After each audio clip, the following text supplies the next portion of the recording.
Student, welcome to our YouTube channel Ali online solution.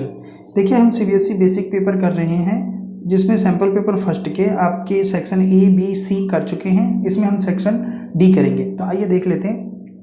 देखिए, पहला question दिया हुआ है कि इसमें n+1 n+2 में से केवल एक 3 से भाज्य है जहां n कोई धनात्मक पूर्णांक है। तो हमने माना कि ये क्या है, 3q। n क्या है, 3q।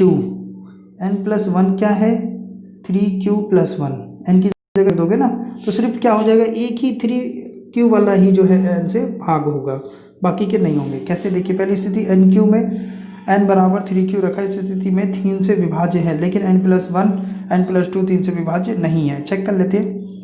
जब n को 3q+1 की स्थिति में रखा स्थिति में तो n+2 हो जाएगा। देखिए, तो क्या रखेंगे, n बराबर 3q+1, तो n+2 में जब इसको रखते हैं तो क्या आएगा, इस वाली स्थिति की बात कर रहे हैं, ठीक है। n+2 में रखते हैं तो क्या आएगा, 3q+1+2, तो इसका आंसर निकल के आएगा 3q+3, ठीक है। तो इसमें से 3 बाहर ले लिया, q+1, तो ये भाग हुआ, नहीं हुआ, विभाज्य नहीं है। वैसे दूसरे वाले को भी करके देख लेते हैं कि n का जो मान रखा 3q+2 रखा, तो इसके अंदर रखा तो ये क्या निकल के आएगा, सेम वही निकल के आएगा। तो लास्ट में बचेगा तो यही, तो वो भी 3 से विभाज्य नहीं होगा। सिर्फ n+1 n+2 में कोई एक 3 से विभाज्य होगा। अगला देखिए, आकृति में BED जो कोण है वो BDE के बराबर है। ये वाला कोण इस वाले कोण के बराबर है, ठीक है। और BC का जो अनुपात दे रखा है वो 2:1 है।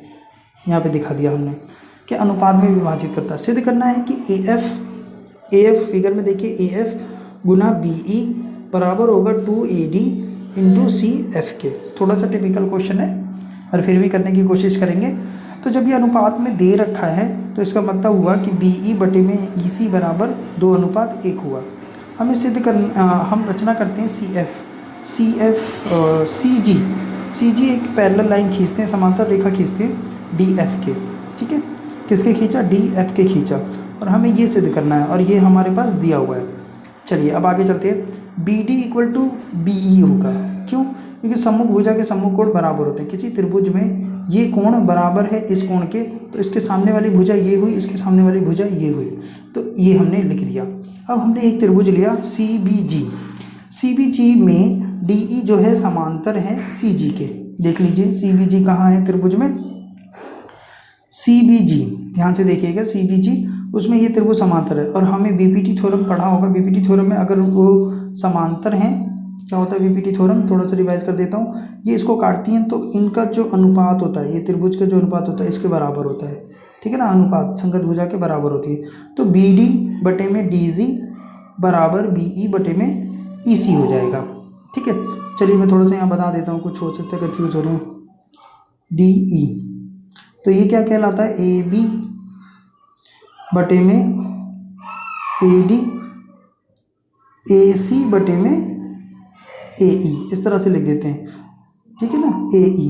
तो वैसे ही इसमें भी हो जाएगा, ये CBG में DE जो है आपका क्या है, CG के समांतर है, तो BD बटे में DG लिख सकते हैं, और उसके बाद यहाँ पे BE बटे में BC लिख दिया, ठीक है। तो BD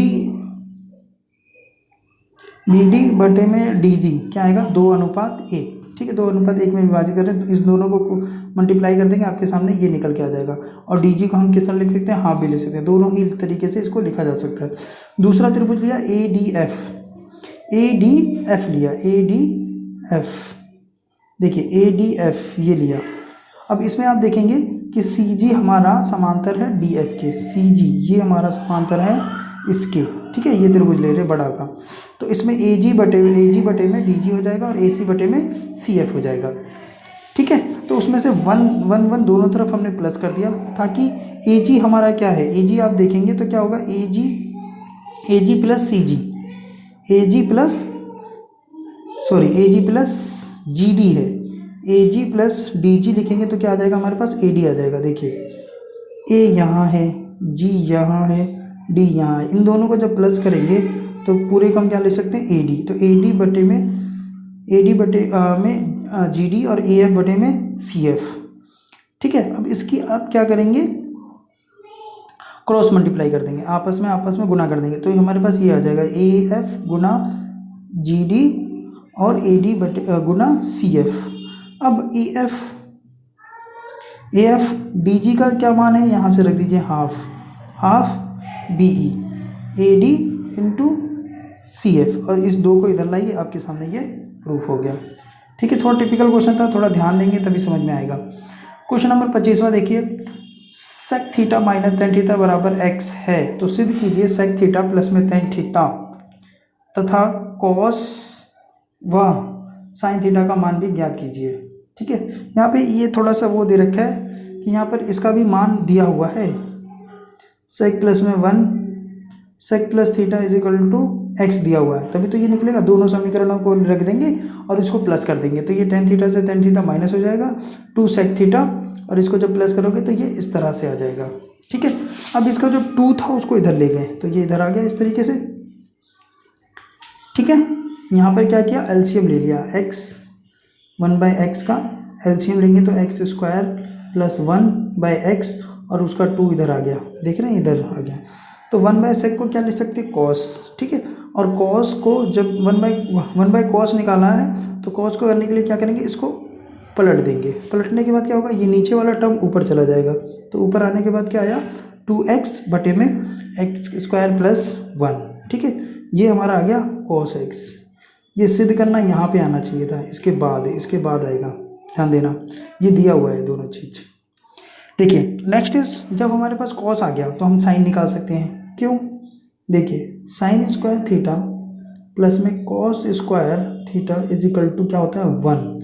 अब हमें निकालना क्या है, साइन स्क्वायर निकालना है, तो देखिए साइन निकालना है, तो साइन स्क्वायर थीटा को क्या लिख सकते हैं, 1 minus cos square theta. Cos square की वैल्यू हमें पता लग गई है, क्या है ये, 2x स्क्वायर प्लस 1 का स्क्वायर। ठीक है, अब इसके अंदर आप खोल दीजिए इसको, तो ये हो जाएगा 4x स्क्वायर प्लस 1, माफ कीजिए। ठीक है, अब आप एलसीएम ले लेंगे तो यहाँ आ जाएगा x का स्क्वायर प्लस 1 का होल स्क्वायर रहेगा ये, माइनस 4x अपॉन में आ जाएगा x का स्क्वायर प्लस में 1 का होल स्क्वायर। देखो मैं यहाँ तक कर लिया है मैंने। ठीक है, अब यहाँ पे क्या करेंगे, आप a प्लस बी का फार्मूला लगाएं, तो a का स्क्वायर करेंगे तो 4 हो जाएगा, b का स्क्वायर प्लस 1 का स्क्वायर 1 ही होगा। ठीक है, तो माइनस 4x, अब इसमें से ये माइनस करोगे तो माइनस का 2 आ जाएगा। ठीक है, नीचे वाला टर्म वैसे ही रखेंगे। अब आप इसको देखिए, ये एक फार्मूला बन गया माइनस वाला, ठीक है, प्लस का और माइनस का फार्मूला बन गया, तो यही आपका स्क्वायर से स्क्वायर कट जाएगा, यही आपका क्या हो जाएगा, साइन थीटा हो जाएगा। ठीक है, क्योंकि देखिए इसका स्क्वायर आपस में स्क्वायर क्या हो गया, कैंसिल आउट हो गया, तो sine theta is equal to x minus 1 x का वर्ग माइनस 1 एक्स का वर्ग प्लस 1। ठीक है, देखिए इसी में अब अथवा दे रखा है, अथवा में दे रखा है निम्नलिखित के त्रिकोणमिति सर्वसामयिकाएं सिद्ध कीजिए। साइन प्लस ए ब्रैकेट के अंदर दे रखा है 1 + 10 cos 1 + cot। ये बहुत ही सिंपल क्वेश्चन है। ठीक है, 10 को हम क्या लिख सकते हैं, साइन प्लस कॉस, कॉट को लिख सकते हैं कॉस बटे साइन। अब यहाँ पे आप एलसीएम ले लेंगे तो क्या हो जाएगा, कॉस ऊपर चला जाएगा, यहाँ पे एलसीएम लेंगे साइन ऊपर चला जाएगा। ठीक है, अब ये कॉस को यहाँ बाहर ले आए, इसके नीचे रख दिए। ठीक है, साइन को यहाँ बाहर लाए, इसके नीचे रख दिए।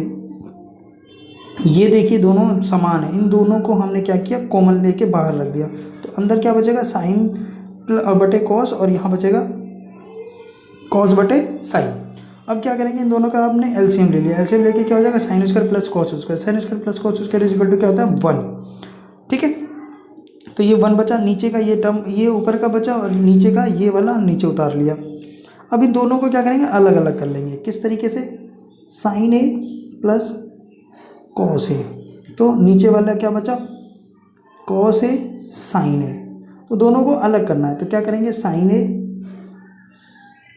Cos A sign A, sign से साइन कैंसिल।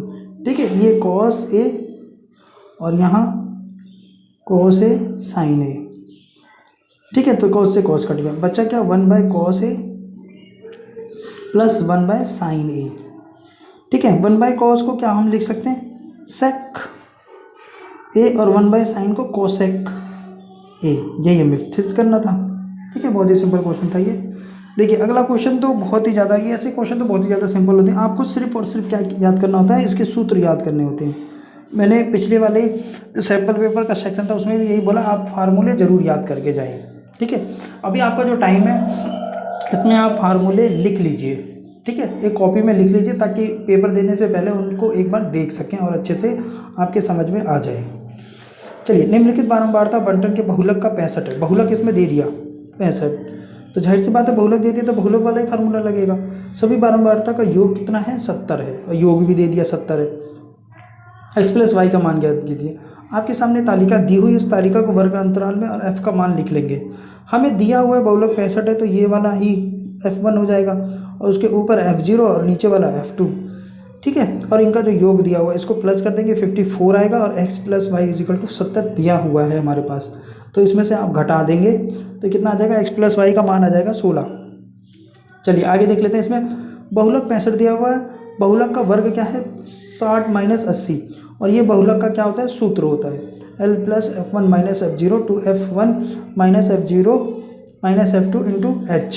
तो हम निकाल लेते हैं, l क्या है 60, ये वाला लीस्ट टर्म बोलते हैं, h क्या है 20, इनका जो अंतर है देखिए सबका अंतर कितना आ रहा है 20 आ रहा है। f0 क्या है हमारा x ऊपर वाला, f1 हमारा 12, f2 हमारा y। इस सबको इसके अंदर रख दीजिए और इसको सॉल्व कर दीजिएगा। ठीक है, सॉल्यूशन नहीं बताऊंगा क्योंकि प्लस माइनस करने में टाइम लग जाता है, वो आप कर सकते हैं।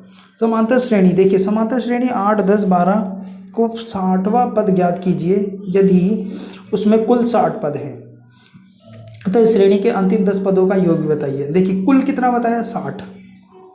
चलिए बहुत सिंपल लग रहा है मुझे तो, ये देख लेते हैं। ए, ये हमारे पास क्या ए पी है, तो ए निकालो, इसमें से डी निकालो, डी में से डी निकालने के लिए क्या होता है इसमें से ये घटा दो, तो कितना आएगा ये 2 आ जाएगा। एन दिया हुआ 60 पद निकालना है, तो ए 60 निकाल लेते हैं। ए 60 के लिए क्या फार्मूला होता है, a n is equal to a plus n minus 1 का डी। तो ए 60 बोल रखा है, तो ए प्लस 60 यहाँ रखोगे तो ये क्या हो जाएगा 59D। ठीक है, ए और डी का मान यहाँ रख दीजिए, ए 8 है, डी हमारा कितना है 2 है, तो इसको आप सॉल्व करोगे तो कितना जाएगा 126। अंतिम 10 पदों का योग, यानी 60 में से 50 घटा दो। ठीक है ना, 50वां वाला पद का योग को घटा दो तो आपके सामने आ जाएगा। तो देखिए एस एन का सूत्र भी आपको पता होना चाहिए, S N is equal to n/2 2a plus n-1d। ठीक है, तो इसमें एक लास्ट वाला टर्म का भी फार्मूला लगता है। एस एन के 2 सूत्र होते हैं, n/2 a plus l last term, या ए एन भी कई बार बोला जाता है। ठीक है ना, तो वो देखिए यहाँ पे दोनों सूत्र लगा दिया, इसका मान रख दिया। ए हमारा 8 है, ए 60 हमने निकाल दिया 126, एन यहाँ पर कितना 50 है तो 50 रखेंगे, 50 माइनस 1 कितना हुआ 49 को 2 से गुना करोगे 98 98 आ जाएगा। 8 दूनी 16, इसको प्लस कर दोगे, इससे ये काट दिया 25 16 प्लस 58, एक कितना हुआ ये 114 को 25 से गुना कर दोगे। इसमें क्या क्या 126 में 8 प्लस करके 30 से गुना कर दिया, ये आ गया। इन दोनों में से ये माइनस कर दो, आपका अंतिम 10 पदों का योग आ गया 1170। क्वेश्चन नंबर 28, सिद्ध कीजिए कि वृत्त की किसी चाप के मध्य बिंदु पर खींची गई स्पर्श रेखा चाप के अंतिम बिंदु को मिलाने वाली जीवा के समांतर होती हैं। देखिए सिद्ध करना है कि वृत्त के किसी चाप के मध्य बिंदु पर खींची गई स्पर्श रेखा चाप के अंतिम बिंदु के मिलने वाली जीवा के समांतर होती है। जैसा कि आप फिगर में देख रहे हैं, AC समांतर है DE के, AC ये जो है समांतर है DE के। ये हमें क्या करना है, सिद्ध करना है। चलिए करते हैं हम इसको। B चाप है AB, B जो है आपका चाप है ABC के मध्य बिंदु पर। ठीक है, ABC के मध्य बिंदु पर ये चाप है। तो इसमें 2 ट्रायंगल पहले बना लेते हैं, OAF और OCF। OAF देखिए यहाँ है और OCF इधर है, ऐसे बना हुआ है OAF और C। ठीक है, और ये क्या हमारी त्रिज्याएं हैं। ठीक है ना, तो ओ ए और ओ सी हमारी क्या है, त्रिज्याएं हैं। ओ एफ क्या है, उभयनिष्ठ है, दोनों में कॉमन आ रहा है। तो एंगल 1 और एंगल 2 क्या हो जाएंगी, सम्मुख समान कोणों के बराबर हो जाती हैं। 1 और 2 दोनों क्या हो जाएंगे, सम्मुख समान भुजाओं के सम्मुख कोण बराबर होते हैं। तो ये साइड एंगल, साइड से ये क्या हो जाएगा आपका ये सम्मुख कोण। देखिए ये नहीं है एंगल 1, माफ करना, एंगल 1 इधर है, एंगल 1 2 इधर है, क्योंकि ये त्रिज्या के सामने वाला, ये त्रिज्या के सामने वाला, ठीक है ना।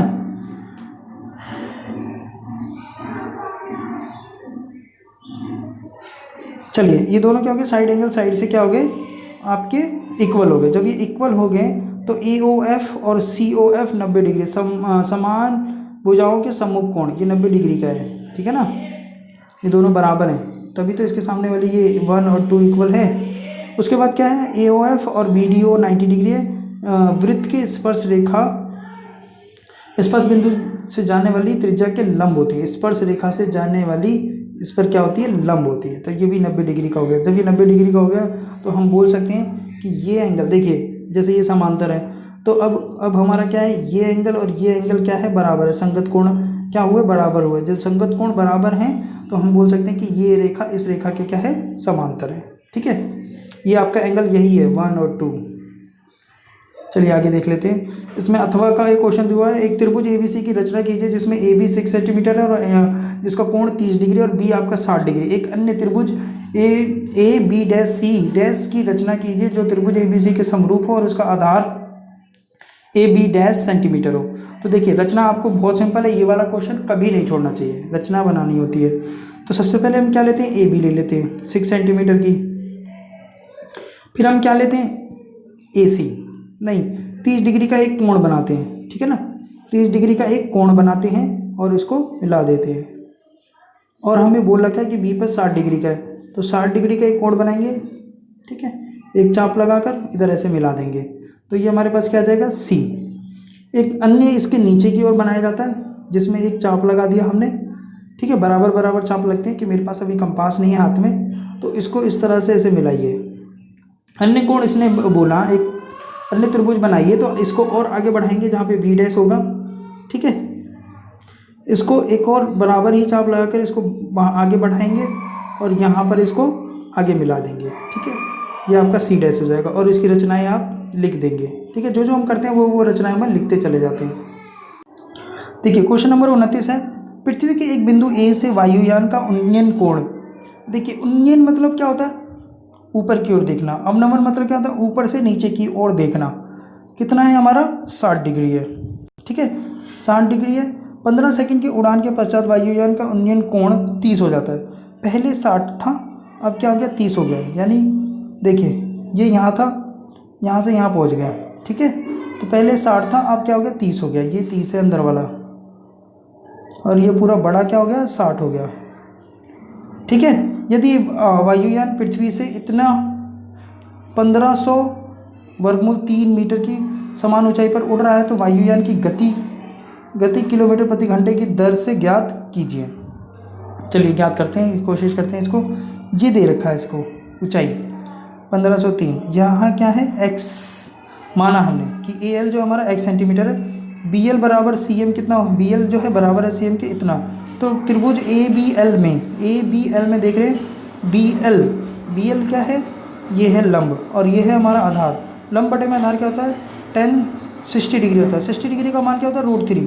तो बी एल क्या है हमारे पास 1500 और ये हमारा x, ठीक है। तो इसको हम निकाल सकते हैं x का मान।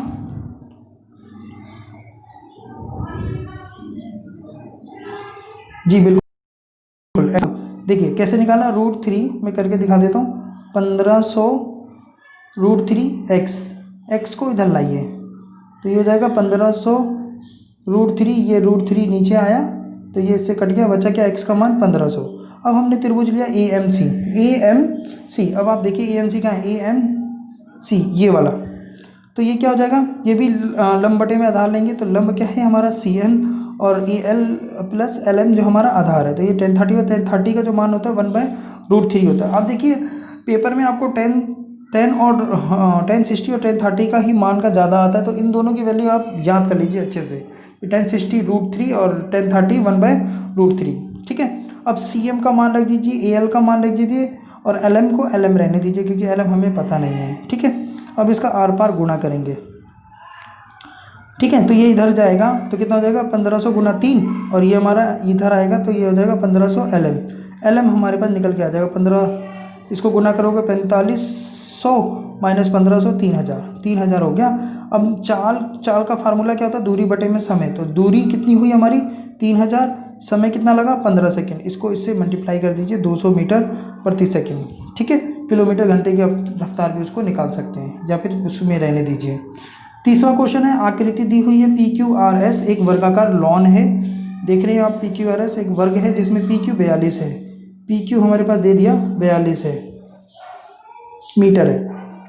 दो वृत्ताकार फूलों की क्यारियां भुजा PS तथा QR पर हैं जिनको केंद्र इसे वर्ग को विकर्मों का प्रतिच्छेदन बिंदु O है, यानी जो विकर्ण है, विकर्मों नहीं है, विकर्ण का प्रतिच्छेद बिंदु क्या होंगे O है। दोनों फूलों की क्यारियों का कुल क्षेत्रफल ज्ञात कीजिए। हमें ये ज्ञात करना है 36 भाग।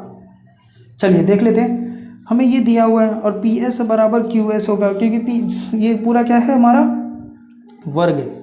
तो PS बराबर हो जाएगा, ये भी 42 हो जाएगा। और OR कहाँ है, OR और OP क्या बोला हमने X। तो PR हमारा क्या है OP प्लस में OR है, ठीक है PR। तो ये हमारा क्या हो जाएगा 2x। चलिए अब समकोण ले लेते हैं PQR समकोण लिया तो क्या होगा कर्ण का वर्ग जमा आधार का वर्ग लंब का वर्ग। तो इन दोनों को रख दिया, यहाँ पे x का मान आ गया, आपके पास x का मान आ गया 21 वर्गमूल 2। एक फूल की क्यारी का क्षेत्रफल त्रिज्या खंड का क्षेत्रफल निकालना है और त्रिभुज का क्षेत्रफल के उसमें से घटा देंगे। तो त्रिभुज का जो क्षेत्रफल हाफ r का स्क्वायर थीटा, ठीक है, और 360 पाई r स्क्वायर है। त्रिज्या खंड का क्षेत्रफल आप अच्छे से इसको याद कर लीजिएगा, ठीक है। इसका हमने रखा तो पाई इसमें से r दोनों में से कॉमन ले लिया, ये हमारे बच गए theta 360 pi minus 1/2 sine theta इसमें 90 डिग्री का कोण बन रहा है तो 90 साइन 90 इज इक्वल टू 1 होता है, ठीक है। अब मैं थीटा क्या 90 360 ये इससे काटेंगे 9 चौक 36 4 आ जाएगा, 14 को 7 से अभी और कट जाएगा, ये 2 दूनी 4 2 11 तो 11 बटे में 14 आ जाएगा और ये 1/2 आ जाएगा। और यहाँ पर इसको क्या करेंगे मल्टीप्लाई कर लेंगे 21 गुना 2, ठीक है। इसको आप गुना करेंगे तो इतना आ जाएगा।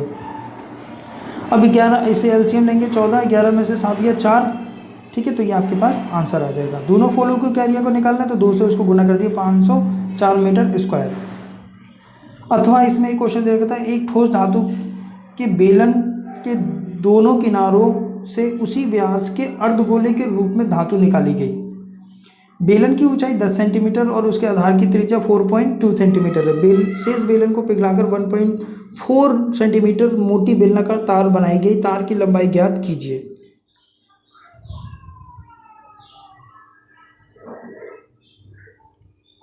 देखिए एक बेलन है, उसके दोनों सिरों पर क्या है अर्धगोलाकार है, ठीक है। बेलन की ऊंचाई कितनी है 10 सेंटीमीटर है तथा उसके आधार की त्रिज्या 4.2 सेंटीमीटर है। इसकी ऊंचाई 10 सेंटीमीटर, ठीक है। बेलन की ऊंचाई 10 सेंटीमीटर और उसके बेलन की त्रिज्या कितनी 4.2 सेंटीमीटर। बेलन की त्रिज्या अर्धगोले धातु की त्रिज्या के बराबर होगी। जितना ये होगा उतना ये जितना ये होगा उतना ये होगा, त्रिज्या होगी इसकी। अर्धगोला धातु की त्रिज्या कितनी हुई इतनी। बेलन का कुल आयतन, यहाँ देखिए ये सूत्र आ गया पाई r स्क्वायर h। सूत्र को जरूर याद रखिए, सूत्र जरूर लिखिए, उसमें कई बार नंबर आपको दिए जाते हैं, ठीक है। तो बेलन का कुल आयतन आपके सामने निकल के आ जाएगा। अर्धगोलाकार के रूप में निकाली गई धातु का आयतन, तो ये देखिए आयतन आ गया किसका अर्धगोलाकार 4/3 पाई r क्यूब, ठीक है। तो ये निकल के आएगा गोले का आयतन है। ये अर्धगोलाकार 2 है इसलिए सीधा इसने लगा दिया 4/3 पाई r क्यूब। आगे देखिए इसमें क्या बचे हुए बेलन का आयतन निकाली गई धातु का आयतन, तो ये आप निकाल के देख लेंगे। तो बेलन के आयतन में से निकाली गई धातु का आयतन को माइनस कर देंगे, इतना आ गया। माना तार, और उसको क्या बनाया तार में बना दिया जिसकी लंबाई l है, ठीक है। r तार की त्रिज्या है 1.4 बटे में, तो ये आ जाएगा बचे हुए बेलन का आयतन बराबर बेलनाकार तार का आयतन। जो बचा हुआ बेलन का आयतन था वो बराबर होगा तार के, क्योंकि उसी को पिघलाकर ही तो बनाया था। ठीक है, तो ये बचा हुआ बेलन इतना बचा। ठीक है, बेलनाकार तार का आयतन इसके बराबर रख देंगे, पाई आर स्क्वायर एल होता है। ठीक है, बेलन का आयतन पाई आर स्क्वायर एच होता है, तो यहाँ पर हमने आर लिया और ये एल उसकी लंबाई है। ठीक है, पाई वैल्यू 22/7, आर इसमें 10/7 और एल हमें निकालना ही है। ठीक है, इसको क्रॉस मल्टीप्लाई वगैरह करेंगे, मैथमेटिकल पोर्शन है तो आपका निकल के आ जाएगा। Okay, thank you. देखिए आगे आपको सैम्पल पेपर 2 कराने की कोशिश करूँगा। ठीक है, फिर 3 और 4 4 को सैम्पल पेपर हैं, चारों सैम्पल पेपर हम धीरे धीरे करेंगे। इसके लिए आप इस चैनल को सब्सक्राइब करें। Okay, thank you.